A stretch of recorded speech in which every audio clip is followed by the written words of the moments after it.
Hello, Vicha Party. I hope you all are doing well. So, our today's topic of interest is potentiometer application. In the previous two video, we have discussed about the need of potentiometer, the concept of potentiometer, and also measures the unknown EMF. Okay. Now, in this video, we will define you, we will elaborate you, we will tell you the applications of potentiometer. So, let's see these applications.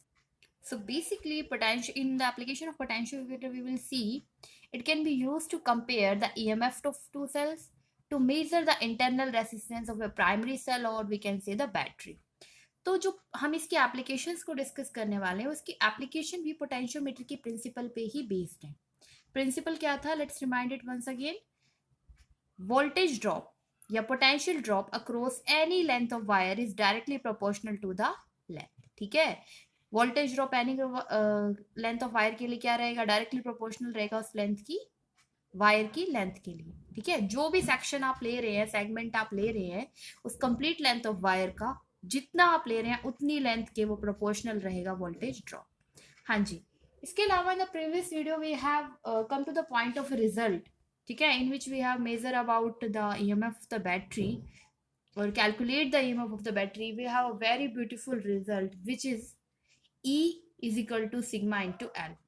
Let's see. And in some previous video we have discussed this topic. देखिए यहाँ पे क्या है, आपने एक circuit लिया, यहाँ पे ऑक्सिलरी बैटरी ई है जो कि करंट सपोर्ट कर रही है सर्किट को, रेसिस्टेंस बॉक्स आर है, और आपने जो यहाँ पे लेंथ ली है कंप्लीट वायर क्या है ए से बी, लेकिन आपने यहाँ पे जो बैटरी कैलकुलेट की है यहाँ पे लगाई है ई, इसका ईएमएफ आपको कैलकुलेट करना है. इसके लिए आपने इसके साथ क्या लगाया? एक जोकी की लगाई है. जोकी की को हमने यहाँ पे एक वायर पे क्या करके देखा है? स्लाइड करके देखा है. स्लाइड करके पॉइंट सी पे हम देखते हैं कि गैल्वेनोमीटर जीरो डिफ्लेक्शन शो करता है, और गैल्वेनोमीटर में जीरो डिफ्लेक्शन का मतलब है कि करंट नहीं है सर्किट में. और सर्किट में करंट कब नहीं होगा? जब lower potential is equal to above potential. नीचे का पोटेंशियल आप निकालना चाहते थे और यहाँ तक का पोटेंशियल आपको मिल जाएगा. वोल्टेज ड्रॉप कितना हो जाएगा? Sigma into L. ठीक है. दैट मीन्स ई किसके इक्वल होगा? सिग्मा एल के. तभी गैल्वेनोमीटर क्या शो कर रहा है? Zero deflection. तो देखिए यही रिजल्ट हमने ऑब्टेन किया था. E is equal to sigma L. ठीक है. So let's see the application right now. हाँ जी. The first application is comparison of EMF of two cells. Hope this diagram is visible to you. This is the entire diagram I'm going to show you. Here in this diagram similar है बिल्कुल ही last वाले जो हमने previous video में discuss किया है. यहाँ पे क्या है, जैसे वहां पे हमने सिर्फ एक बैटरी का ईएमएफ की वैल्यू निकाली थी जो कि सिग्मा एल के इक्वल आई थी, इसीलिए हमने ये लेंथ क्या ली थी? एल. यहाँ पे हमने दो बैटरीज लगाई हैं. ठीक है. जिसका फर्स्ट का ईएमएफ E1, सेकंड का ईएमएफ E2. अब हम फर्स्ट इसके जोकी की को क्या कर रहे हैं? देखिए जो एरो है दैट इज योर जोकी की. तो J1 की हम लिख रहे हैं फर्स्ट जोकी की, J2 की सेकंड. ठीक है. तो फर्स्ट जोकी की को आपने क्या किया है? इस जीरो पॉइंट से लेके यहाँ तक स्लाइड किया. आपने देखा इस पॉइंट पे जहां पे इस रेसिस्टिव वायर की लेंथ L1 है. ठीक है. ए से इस पॉइंट तक. इस पॉइंट को आप नाम दे दीजिए, कोई भी पॉइंट ले लीजिए बच्चा, जैसे कि C. ठीक है.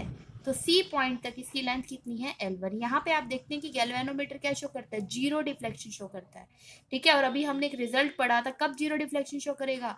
जब इस वाली बैटरी का ईएमएफ, ठीक है, वोल्टेज इसके इक्वल हो जाए. क्योंकि आप देखो ना, अबव और बिलो, ऊपर वाले और नीचे वाली वोल्टेज जब दोनों बराबर होगी तभी करंट फ्लो नहीं करेगा सर्किट में. और गैल्वेनोमीटर जीरो डिफ्लेक्शन शो कर रहा है, कोई डिफ्लेक्शन नहीं कर रहा.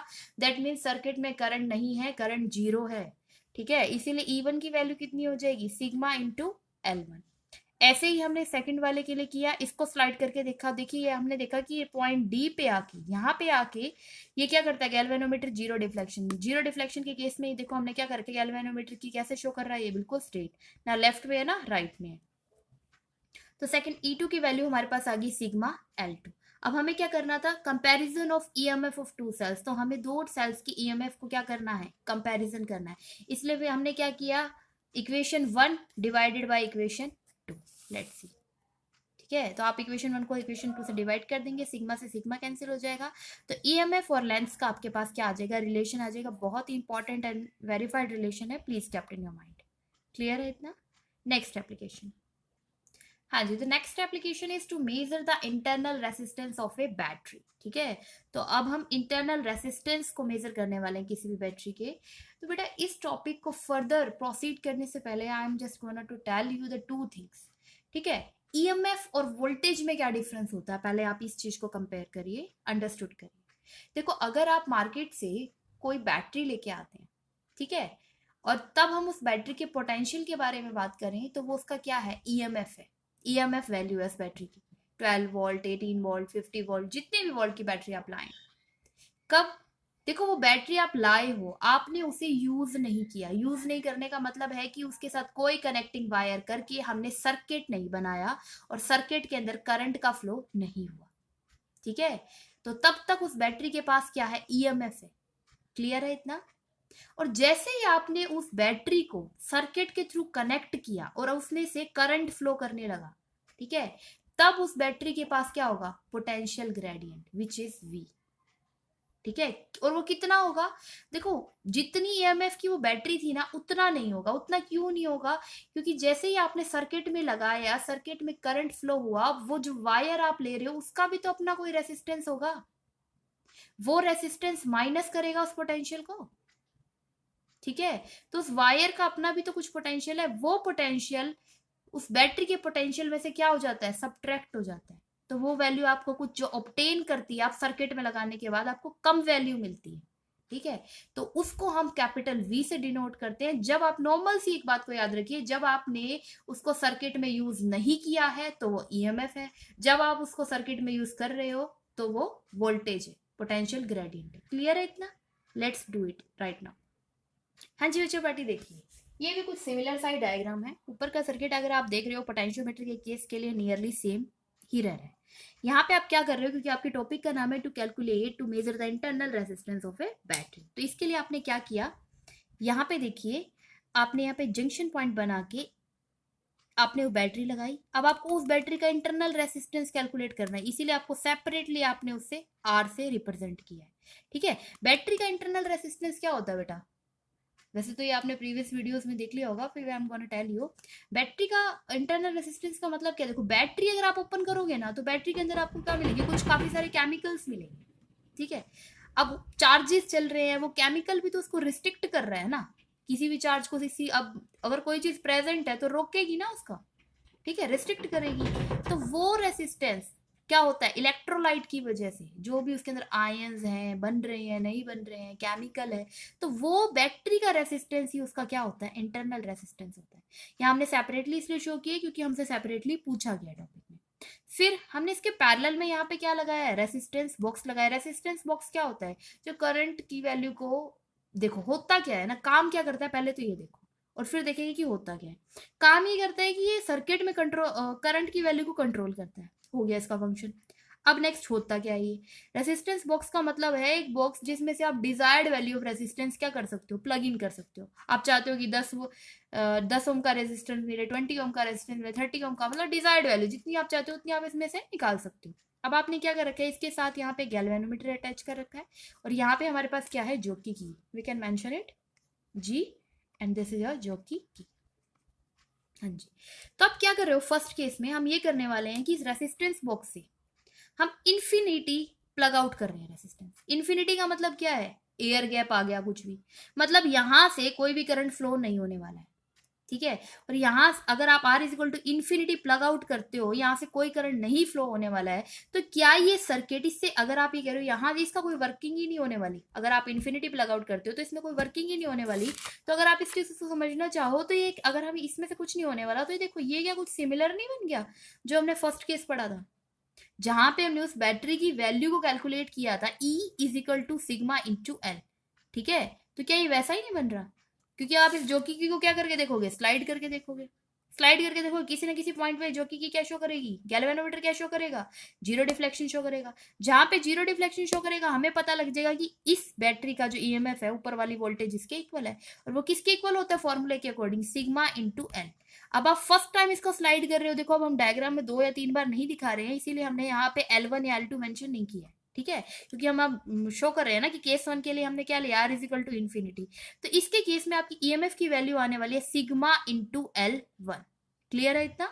हाँ जी बच्चे, देखिए तो इसके केस में इसकी वैल्यू कितनी आई है, सिग्मा इंटू L1। कब? जब आपने रेसिस्टेंस की, इस रेसिस्टेंस बॉक्स से वैल्यू कितनी प्लग आउट की थी, इन्फिनिटी। तब यहाँ से कोई वर्किंग नहीं हो रही थी, इन्फिनिटी का मतलब वही एयर गैप वगैरह आ गया। नेक्स्ट देखो, अगर आप इस आर से, रेसिस्टेंस बॉक्स से आप कोई भी desired value of R plug out करो। डिजायर्ड वैल्यू का मतलब क्या है? डिजायर्ड वैल्यू का मतलब है कि आप जानते हो 10 ओम का रेसिस्टेंस, 20 ओम का, 30 ओम का, जितने का भी, मतलब आर ओम आपने रेसिस्टेंस प्लग आउट किया। अगर आप R ohm resistance plug out कर रहे हो, देखो यहाँ पे ये जो नीचे वाला अब बैटरी रखी थी, कोई करंट नहीं फ्लो कर रहा था, इसलिए गैल्वेनोमीटर जीरो डिफ्लेक्शन शो किया था। तो यहाँ पे जो क्या था, ये जो बैटरी थी वो यूज में नहीं थी। अब ये वाली बैटरी, क्योंकि अब इसमें सी भी, देखो रेसिस्टेंस बॉक्स में से भी एक रेसिस्टेंस निकला है, तो इसके लिए अभी क्या है, यूज में है। मैंने आपको पहले बताया, जब बैटरी यूज में नहीं होती तो ईएमएफ होता है, और जो बैटरी यूज में होती है तो पोटेंशियल ग्रेडियंट बन जाता है। ठीक है, तो हमने यहाँ पे क्या लिखा है, वी लिखा है, which is equal to sigma into L2। कैसे sigma into L2, I will show you. Again जब हम दूसरा केस ले रहे हैं, जब आर हमने प्लग आउट किया, तो हम फिर से इस जॉकी की को स्लाइड करने वाले हैं। देखो हम शो नहीं कर रहे हैं एक बार दो बार, सिर्फ जस्ट शो, आपको सिर्फ बताने के लिए, समझाने के लिए किया जा रहा है कि आप दोबारा इस जॉकी की को स्लाइड करेंगे, फिर किसी ना किसी पॉइंट पे आके ये क्या करेगा, गैल्वेनोमीटर जीरो डिफ्लेक्शन शो करेगा। मान लो पहले वाली लेंथ L1 थी, अब वाली लेंथ कितनी होगी, L2 होगी। इसीलिए हमने वोल्टेज इक्वल टू क्या लिखा है, सिग्मा इंटू L2, क्योंकि जब आप इसमें से आर निकालोगे तो इस सर्किट में से भी करंट फ्लो करेगा। ठीक है, ये भी होगा रेसिस्टेंस, ये भी होगा, और रेसिस्टेंस कैसे हो गए, इंटरनल रेसिस्टेंस, और ये रेसिस्टेंस कैसे हो गया, पैरेलल में हो गया। ठीक है, क्लियर है इतनी वैल्यू? हाँ जी, अब देखिए इससे नेक्स्ट। हाँ जी अच्छा पार्टी, ये जो आपका केस है ना सारा का सारा, इसमें जैसे आपने जो बैटरी लगाई है और रेसिस्टेंस बॉक्स भी आपने लगाया, इसमें से कोई ना कोई वैल्यू भी निकाली, जैसे आपने यहाँ पे निकाली है, तो क्या हो रहा है, वो बैटरी की वोल्टेज क्या हो रही है, यूटिलाइज हो रही है, ईएमएफ यूटिलाइज हो रहा है। यूटिलाइज हो रहा है तो क्या हो रहा है, डिस्चार्ज हो रहा है या नहीं हो रहा है? तो डिस्चार्जिंग के केस के लिए हमारे पास क्या इक्वेशन हमने ऑब्टेन की थी लास्ट की, ऑब्वियसली जो बैटरी का अब पहले वाला ईएमएफ था, मानो जब वो यूज में नहीं था तो कितना था, ई था। हमने बोला जब यूज में नहीं था, जब यूज में होता है तो वो वी हो जाता है। वी होने का मतलब क्या था, एक तो ई जो ईएमएफ पहले था ही था, जैसे ही आपने उसको सर्किट में ज्वाइन किया, कनेक्टिंग वायर्स के साथ लगाया, जैसे कि आपने यहाँ पे लगाया जो रेसिस्टेंस बॉक्स के साथ, तो यहाँ से भी अब ये वायर्स के साथ कनेक्टेड है ना, सर्किट में करंट फ्लो करने लगा ना। तो अगर करंट फ्लो करने लगा है तो ये इंटरनल रेसिस्टेंस भी तो काम देगा, और ये इंटरनल रेसिस्टेंस का भी तो अपना क्या होगा, कोई ना कोई पोटेंशियल होगा। दैट मीन्स जो उसका टोटल ईएमएफ था उसमें से कुछ ना कुछ वैल्यू क्या हो रही है, माइनस हो रही है। आई आर क्यों बोला, सर्किट में कैसा करंट था, आई, और आर हमने इंटरनल रेसिस्टेंस लिया, और वैसे भी इंटरनल रेसिस्टेंस उस बैटरी के इलेक्ट्रोलाइट्स की वजह से होता है। अगर आप वो सर्किट में यूज ही ना करते तो जितना उस बैटरी का ईएमएफ था उतनी ही वोल्टेज होती, लेकिन आपने यूज किया इसीलिए वो वोल्टेज क्या होगी, कम होगी। हाँ जी, यहाँ से हम स्मॉल आर की वैल्यू कैलकुलेट कर सकते हैं, that small R I R is equal to E minus V, small R is equal to E minus V upon I, और आई ओम्स लॉ से क्या होता है, वी बाई आर। तो इस तरीके से आप लिख लेंगे V R, E by V minus में वन इंटू में आर। ई और वी की वैल्यू हमारे पास है यहाँ से, सिग्मा L1 और सिग्मा L2 हमने पुट कर दी, सिग्मा से सिग्मा कैंसिल, आपके पास इंटरनल रेसिस्टेंस की वैल्यू आ गई, विच इज L1 अपॉन में L2 minus one into whole multiply by the R, which is the resistance box resistance. Clear है इतना? This is all about the potentiometer application.